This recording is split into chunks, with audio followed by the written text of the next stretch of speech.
The Rescue at Calais Mark. It's the morning of May 23, 1940. Over the fields of France, a Spitfire is being torn apart by machine gun fire from a German fighter. At the controls, squadron leader Francis Frank White manages to break free of the fight, but his aircraft is finished. There's no chance of nursing it back to England. Bailing out means risking injury or worse, capture, and he can see an airfield close by. It may already be in German hands by the time the fighting is over, but he decides to risk a landing there anyway. The wounded Spitfire shudders as White banks toward the strip, wrestling the controls while his airspeed edges toward a stall. Almost there. The runway opens up ahead, and he's got just enough height to reach it. The Spitfire skims low over the grass, speed bleeding off dangerously, until at roughly 80 miles an hour, the wheels touch down, and the plane rolls to a stop. Breathing hard, White throws back the canopy. He's alone. Deep in territory, the enemy could claim any minute. He unfolds his map, confirms his position, and calls it in to his squadron back in southern England. He's down at the airfield near Calais Mark. Headquarters answers fast. Hold tight. Help is coming. We'll get you home.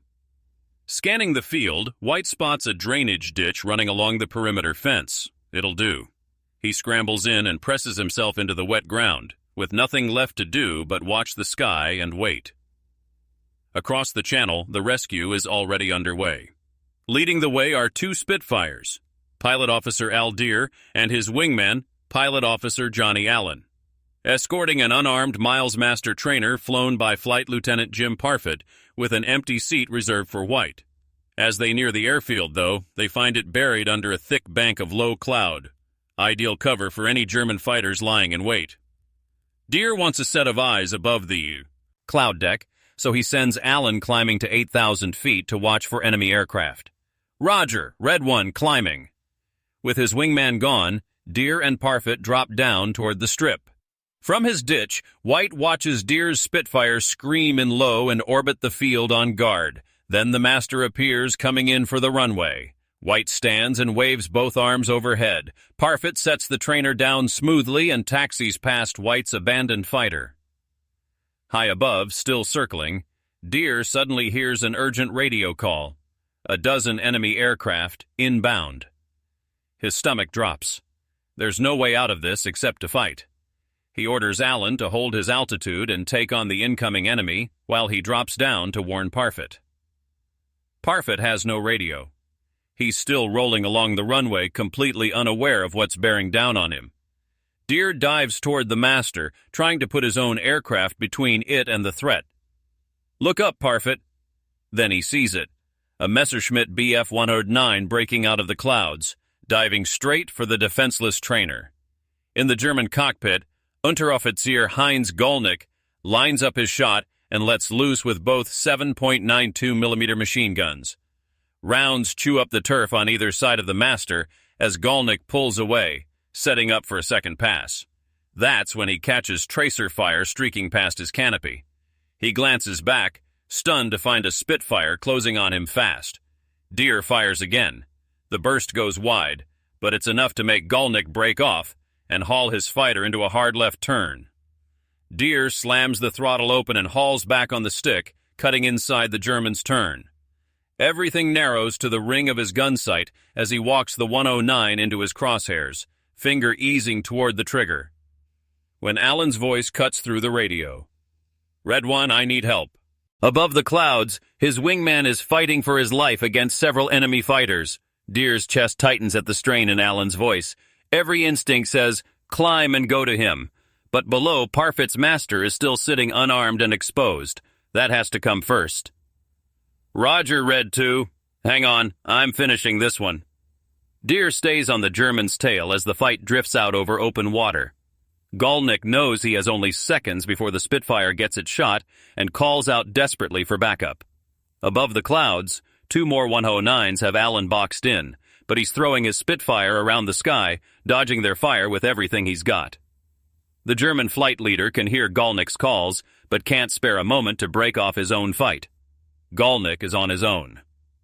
With no other options, Gollnick hauls back and climbs, the G-force crushing him into his seat, engines screaming under the strain, hoping altitude might buy him an escape. It isn't enough. A glance in the mirror shows the Spitfire still glued to him, and his own plane has nothing left to give. Deere gets a clean shot lined up and holds the trigger down. Rounds tear into the tail of the 109, ripping through the fuselage. Golnick feels his aircraft coming apart around him as the bullets punch forward into the cockpit. His hands drop from the controls. Even pilotless, the fighter keeps clawing upward while Deere keeps firing, until the plane is trailing thick black smoke, stalls, hangs for a beat, then flips onto its back and drops straight down into the sea. Deere watches it hit the water. He's just become the first Spitfire pilot to down a Bf-109. But there's no time to celebrate. Allen is still out there against two enemies alone. Red 2. Do you copy? Silence. He tries again. Nothing but static. With no answer, he turns back to check on White and Parfit. Both men are still hunkered in the ditch. The master undamaged, but far from out of danger. German troops are advancing on the ground, and more 109s could arrive any moment. Deere can't find Allen below the clouds, so he pushes the throttle forward and climbs back up through the gray to search. The sky looks empty. Call after call gets no reply. But the rescue has to come first, so he noses back down through the cloud layer. And two 109s burst out of the haze, screaming past him in the opposite direction. The Germans bank around to attack. Deere throws his Spitfire into a tight turn and takes both of them on alone. The German pilots are caught off guard by how sharply the Spitfire can turn. Deere slots in behind the first one and opens fire, tracers hammering into the fuselage until it starts streaming black smoke. Pieces of the aircraft tear away in the slipstream before the pilot loses control entirely and the 109 goes down. Down in the ditch, White and Parfit watch it slam into the ground in a fireball. One down. Deere's ammunition is running low, but the second 109 has used the fight to put distance between them. He opens the throttle and gives chase. The German throws his aircraft into a negative G dive, a classic move meant to shake a pursuing Spitfire, since the Merlin engine's carburetor will starve and cut out under negative G, while the 109's fuel injection keeps running fine. Deere can't follow directly, so instead he rolls his Spitfire inverted and dives that way, keeping the engine alive but losing precious ground. By the time he rights himself, the German has pulled out ahead and is racing away at treetop height. Deere shoves the throttle past its stop, triggering the emergency boost, and the engine roars as the Spitfire surges forward. The strain is brutal, but he needs everything the engine can give. The German checks his mirror and sees the Spitfire growing larger behind him. He wrenches into a hard turn trying to shake the pursuit, but Deere holds him in his sights through every maneuver. Finally, the 109 steadies in the crosshairs and Deere squeezes the trigger and gets nothing. He's out of ammunition.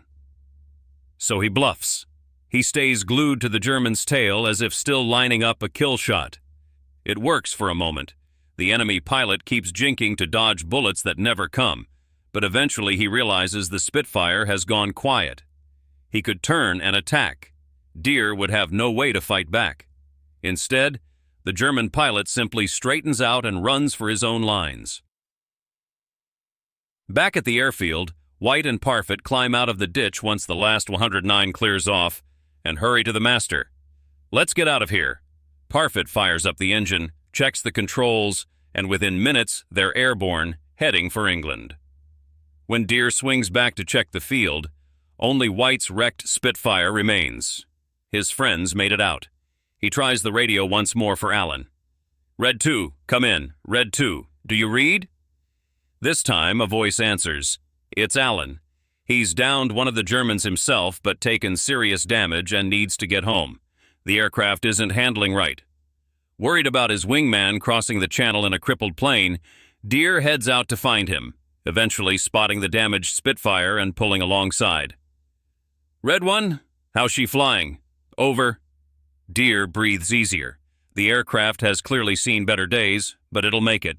Reunited, the two Spitfires cross the channel together and link up with Parfit's slower master, carrying White safely home.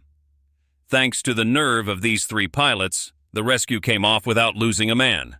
And along the way, it marked the first confirmed kill of a Bf-109 by a Spitfire.